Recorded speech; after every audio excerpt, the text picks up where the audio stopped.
नमो भगवते वासुदेवाय। जय जगन्नाथ, जय बलभद्र, जय माता सुभद्रा।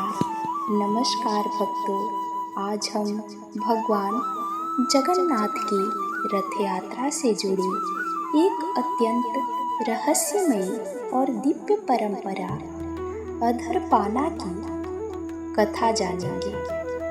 यह केवल एक अनुष्ठान नहीं बल्कि करुणा, दया और समस्त जीवों के कल्याण का संदेश है।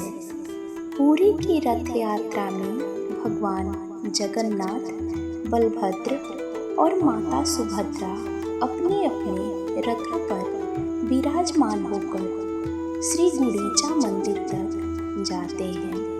कई दिनों तक भक्त उनके दर्शन करते हैं, लेकिन बहुत कम लोग जानते हैं कि जगन्नाथ रथ यात्रा के अंतिम चरण में एक विशेष अनुष्ठान किया जाता है, जिसे अधरपाना कहा जाता है।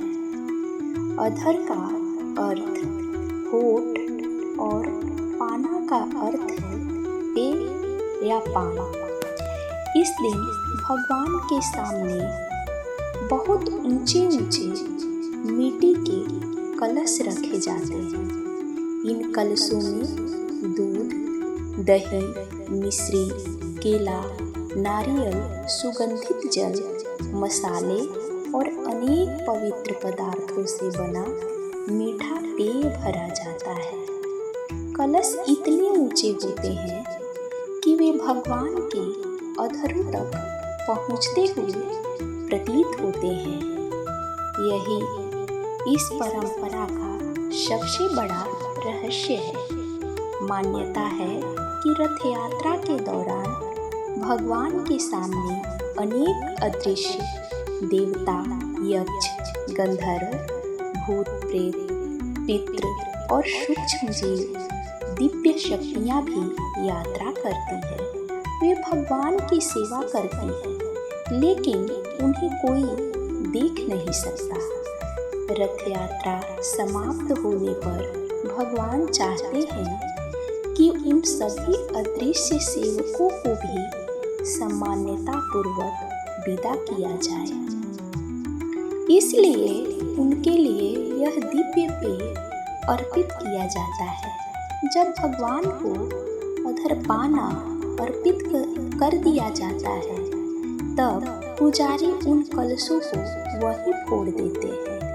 यह दृश्य देखने वाले भक्त को आश्चर्य होता है, लेकिन मान्यता है कि जैसे ही कलश टूटते हैं, उनमें भरा दिव्य पेय धरती पर फैल जाता है और वे अदृश्य देवता तथा सूक्ष्म शक्तियाँ उसे ग्रहण करती है। इसके बाद वे प्रसन्न होकर अपने अपने लोक लौट जाती है।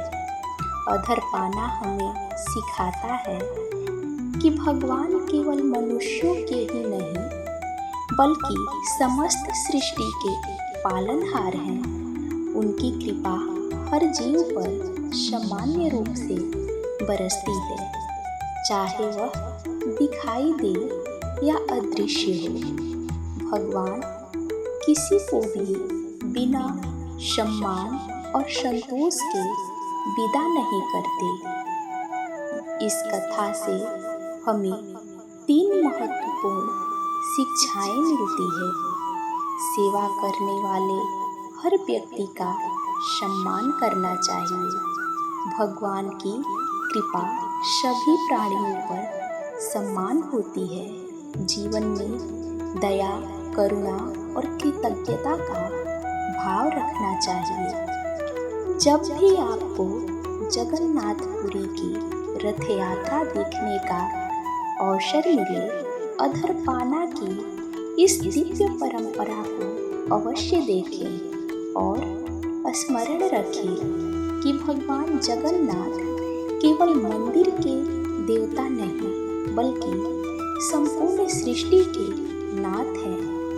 यदि आपको यह कथा पसंद आई हो तो वीडियो को लाइक करें, अपने परिवार और मित्रों के साथ साझा करें और हमारे चैनल को सब्सक्राइब करना ना भूलें। जय जगन्नाथ।